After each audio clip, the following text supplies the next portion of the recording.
Egunon.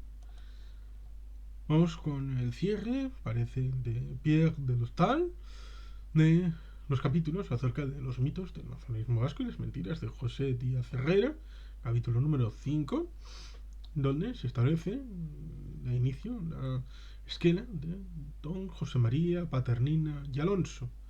Falleció vilmente asesinado en Ayete a los 34 años de edad, el día 17 de agosto de 1936.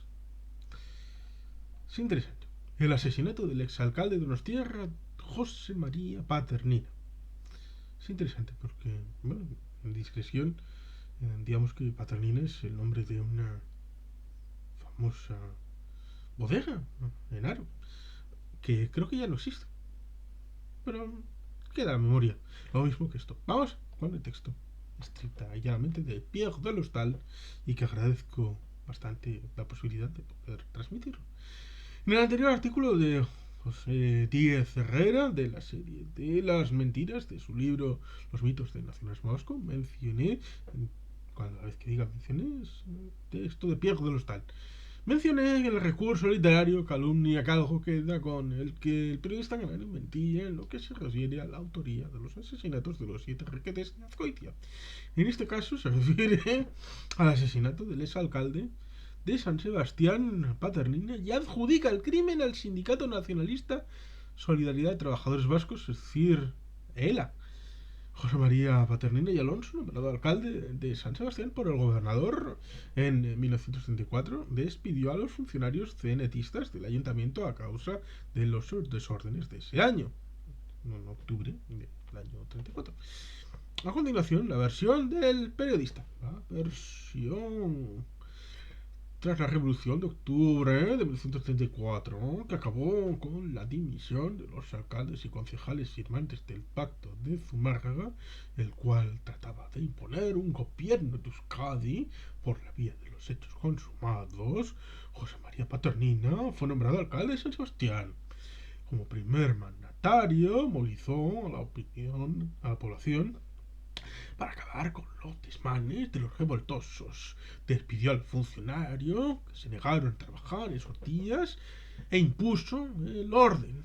Al estallar la guerra civil, los trabajadores del Sindicato de Trabajadores Vascos, el ASTV nacionalista y de la Confederación Nacional de Trabajo, le buscaron día y noche, sin tregua ni descanso.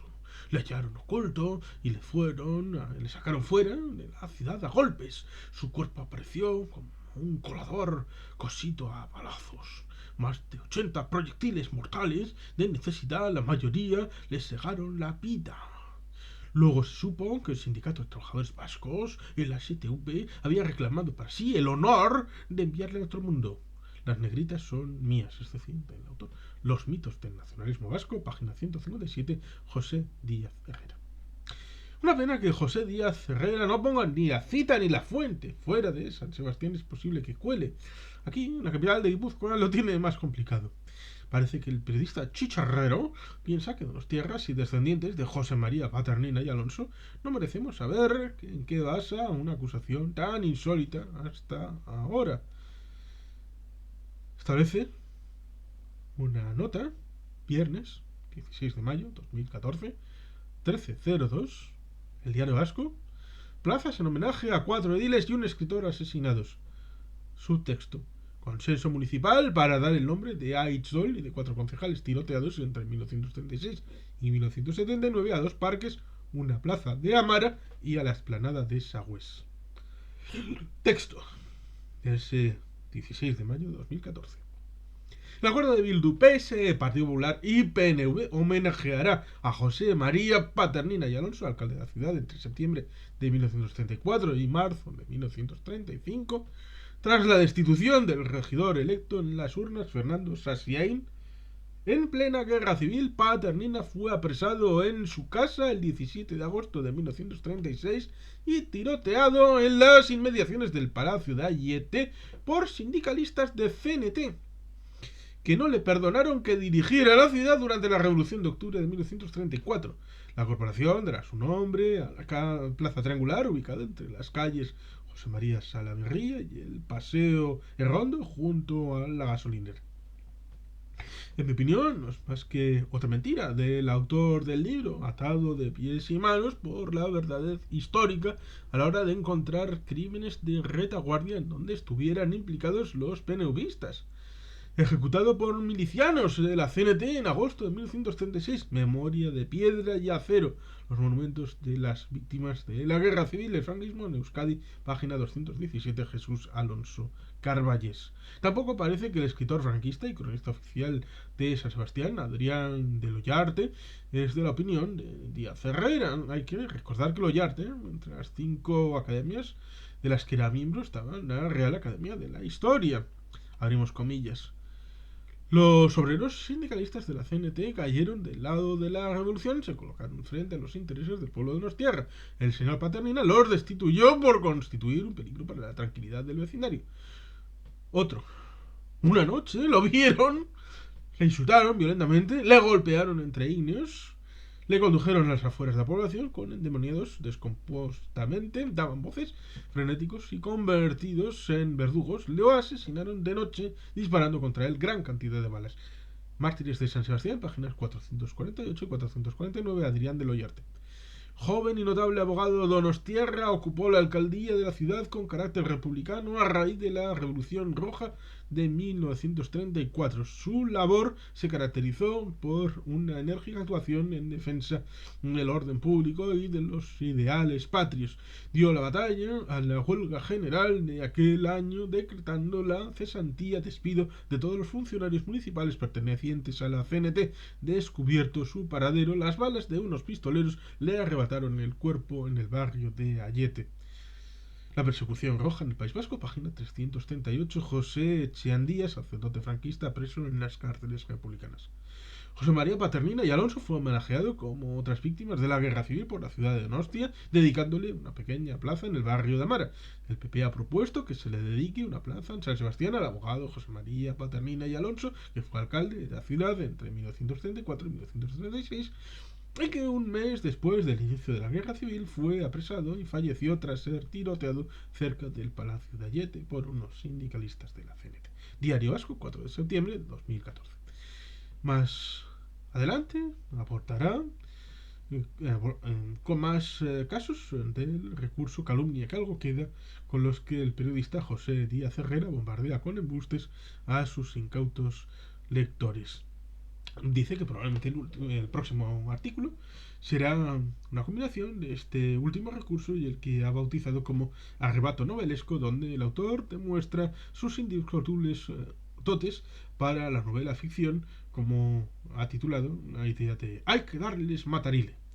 Y ahí pone una reflexión acerca de los 4 anteriores capítulos que han venido precedidos en este canal en 2 vídeos, el capítulo 1 y el 2, la introducción, y mientras que ni un solo dirigente del PNV es pasado por las armas, tuvo un vídeo propio, y otro, el capítulo 3 y el 4, les fusilan el 19 de noviembre de 1936 por ayudar a escapar empresarios vascos por el puerto internacional de Bilbao, y el episodio del asesinato de los 7 jóvenes riquetes de Azcoitia.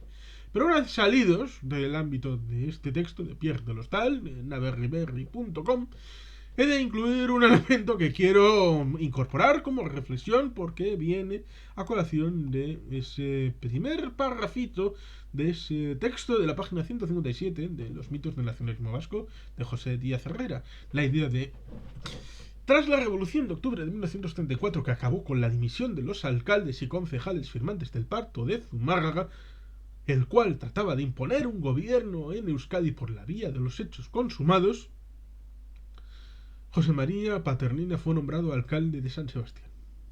Aquí hay muchas mentiras, muchísimas, y es importante porque se suele olvidar un hecho histórico como fue el ataque del gobierno lerrousista y cedista contra el concierto económico. Cierto es que en 1925 Calvo Sotelo lo renueva y esa renovación servirá luego para el convenio en Navarra, y digamos que ha servido para la posteridad cuando Calvo Sotelo establece la idea de que no es un privilegio para nada y que es simple y únicamente un sistema tradicional de recaudación de impuestos establecido bajo la realidad foral de los territorios vascos. Pero después de la incorporación de las derechas a la victoria después de noviembre del año 1933, en lo que se denomina como el Bienio Negro, hubo una serie de circunstancias en las que se puso en el frontispicio de la realidad nacional la supervivencia de determinadas industrias como fue la del vino. Y hubo un momento en el que no hubo ventas en el extranjero y hubo un stock absolutamente increíble de necesaria venta y por lo tanto se estableció la idea de que se quitaran los impuestos al vino para establecer una venta interior de ese material. Estamos hablando de la época en donde no había IRPF y no había una serie de impuestos, como por ejemplo el impuesto de sociedades, una serie de impuestos que son los sustanciales para la incorporación de la hacienda pública. Y por lo tanto era necesario una serie de impuestos ligados sobre todo al marco de la hacienda municipal, como elementos de recaudación de los impuestos. Y por lo tanto el impuesto relacionado con el vino era un asunto que importaba y bastante a la hora de la incorporación de recursos a la institución municipal. Hasta ahí creo que está bastante bien explicado. Y por lo tanto, evidentemente, cuando desde el ámbito del Madrid se establece una regulación para los impuestos relacionados con el vino, se establece una doble forma de ataque para con el concierto económico. Primero, porque se establece una relación con un impuesto. Y segundo, porque ataca la recaudación de las haciendas municipales y, por ende, las haciendas de las diputaciones y, por ende, la recaudación global del País Vasco, de la que depende su acción de políticas públicas, a pesar de que formalmente las diputaciones sean entreguistas, es decir, designadas a dedo, cosa que es absolutamente increíble, que también se suele olvidar, y por el otro no haya todavía un estatuto de autonomía aprobado, a pesar de que ciertamente debe de recordarse el hecho de que estableció 15 días antes de las elecciones generales de 1933 de noviembre, el primer momento en el que las mujeres en el País Vasco pudieron votar, que fue en el referéndum del País Vasco para el Estatuto de Autonomía. Y ciertamente hay que establecer también la realidad de que ese estatuto fue aprobado en Vizcaya, en Guipúzcoa y en Álava, a pesar de que ciertas derechas establecieron la idea de que el País Vasco no había ratificado el estatuto, Araba no había aceptado el estatuto, porque hubo muchos que se abstuvieron, a pesar de que por cada 4 que votaron a favor fue solo uno el que votó en contra. Un poquito más del 50% votaron abstención del censo electoral general. Lo cual es curioso porque si asumimos ese relato, entonces el País Vasco rechazó la Constitución española el día 6 de diciembre de 1978. Porque el principio sería el mismo. Pero bueno, no vamos a centrar en el hecho de que todavía no había sido asumido el Estatuto de Autonomía y en el periodo de las derechas no se asumiría. Y por lo tanto, esos ataques gratuitos a la institucionalidad vasca y al sistema de concierto económico fue una realidad que se subsumió con el llamado pleito de los ayuntamientos, el pleito municipalista o el pleito del vino, como si fuera un elemento puntual. Evidentemente hay que decir que precisamente esa institución, la Diputación, era una que en tiempos de Sabino había sido electa. Había sido electa. Y por lo tanto, si habían volado el elemento legislativo, es decir, las Juntas Generales, pero habían mantenido el Ejecutivo y este había sido de votación directa, hasta el punto de que en 1898 Sabino Arana fue electo para un plazo de 4 años en uno de los 11 puestos de la Diputación de Vizcaya, entonces es raro que cuando se produce la transición entre el ámbito monárquico dictatorial, porque una cosa que no quita la otra, del ámbito de Primo de Rivera, luego Berenguer, luego Aznar, y luego evidentemente lo que vino después, a una forma republicana que prefirió designar a dedo en vez de hacer unas elecciones al ámbito de la diputación correspondiente, o por qué no decirlo, restaurar el elemento juntas generales. En el primer término había una votación que evidentemente estaba sustentada en el dedo anular del ámbito de Madrid, pero también estaba con el soporte de unos resultados para la coalición republicano-socialista que eran ciertamente representativos, en cierta medida, en el ámbito del territorio vasco, en cierta medida.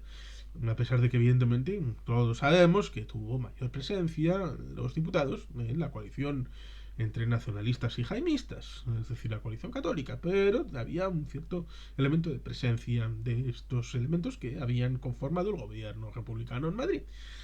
Pero cuando se produce el cambio de gobierno, después de esas elecciones del 33 en el ámbito del Estado español, tenemos esa circunstancia en la que el cambio, evidentemente, de las elecciones a Diputación con esta elección de aquí, a dedito, evidentemente se establece bajo los parámetros de un partido, el legusista, el radical, que evidentemente no tiene apenas implantación en el País Vasco, y cuando se establece la doctrina del ámbito del vino, de qué hay que hacer con esos impuestos, cuando esas diputaciones quieren hacer cobertura a esos municipios serán absolutamente inanes, porque no tendrán ningún tipo de legitimidad, aparte de que tampoco tendrán fuerza, porque no tendrán posibilidad de combatir a los de su propio partido en Madrid.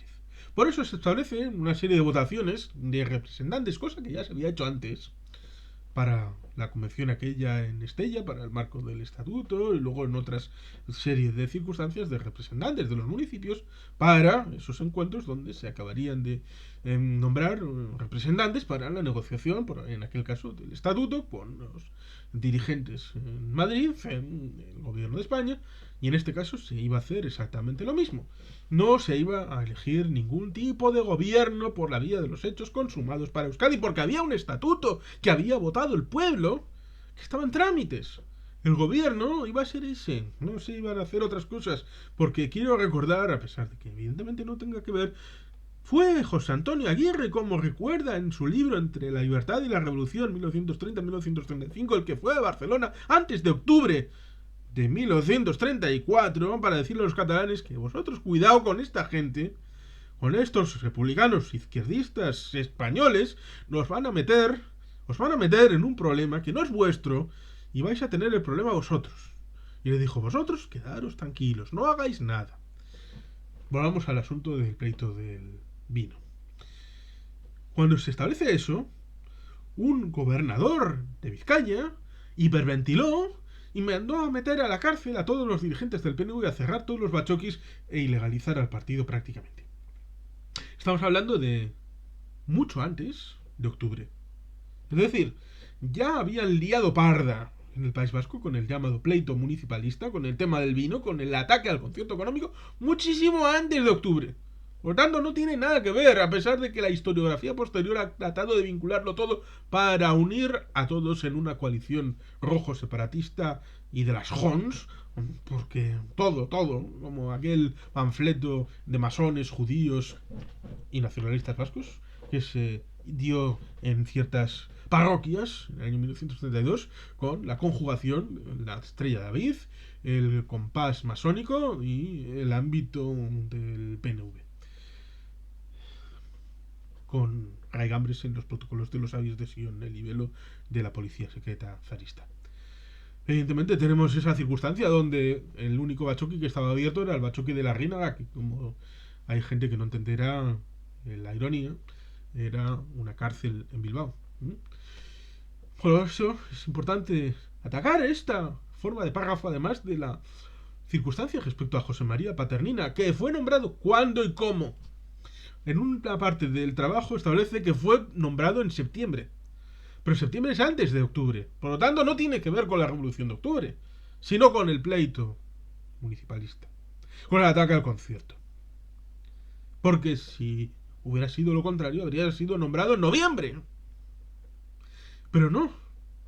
Precisamente fue nombrado porque establece la idea de que cuando mandaron a la cárcel, porque enviaron a la policía, a la Guardia de Asalto, a atacar a los municipios y a los ayuntamientos para que no pudieran nombrar a los delegados para esa negociación que tenía que hacerse directamente, no por las diputaciones que no representaban a nadie, esas representaciones de los partidos legusista y cedista que eran designadas a dedo en el ámbito vasco y por lo tanto, como digo, no tenían soporte en las bases electorales y de diputados. Recordemos que el Partido Nacionalista Vasco tenía 12 diputados. Las izquierdas 2.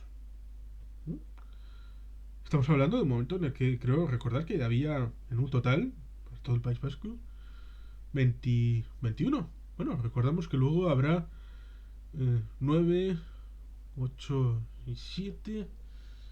1 y 7, 16. Sí, 21, 24. Sí, por ahí. 20 y pocos, por lo cual, ciertamente, era poca la representatividad posible del partido regusista, del partido radical, a partir del año 1933 en el País Vasco. Por eso, precisamente, y porque lo pidieron ellas también, las diputaciones dijeron que no eran capaces, declinaron y se tuvo que hacer esa idea de vamos a nombrar representantes a partir de los municipios para, a través de representantes territoriales, hacer el enlace con Madrid. Pero la Guardia de Asalto entró y legalizó de facto Bachokis, metió a la cárcel a un montón de cargos públicos del Partido Nacionalista Vasco, y eso pasó antes, mucho antes de la revolución, en la que el Partido Nacionalista Vasco y el ASTV en general, salvo algún exaltado que siempre hay, no participaron en nada de la revolución de octubre, porque no era asunto vasco. Por eso es importante. Vuelvo a leer.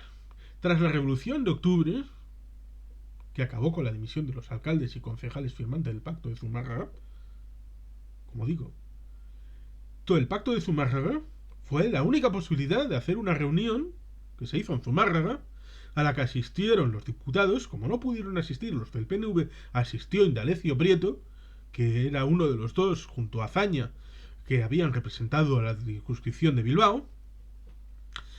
Asumieron la dirección de aquella reunión que no pudo hacerse respecto al proyecto inicial de hablar del tema, y se habló de un poco más de generalidades y se habló de un pacto respecto a la idea de, bueno, vamos a recuperar el concierto, vamos a recuperar lo que simboliza el concierto, vamos a recuperar el diálogo para solucionar los problemas.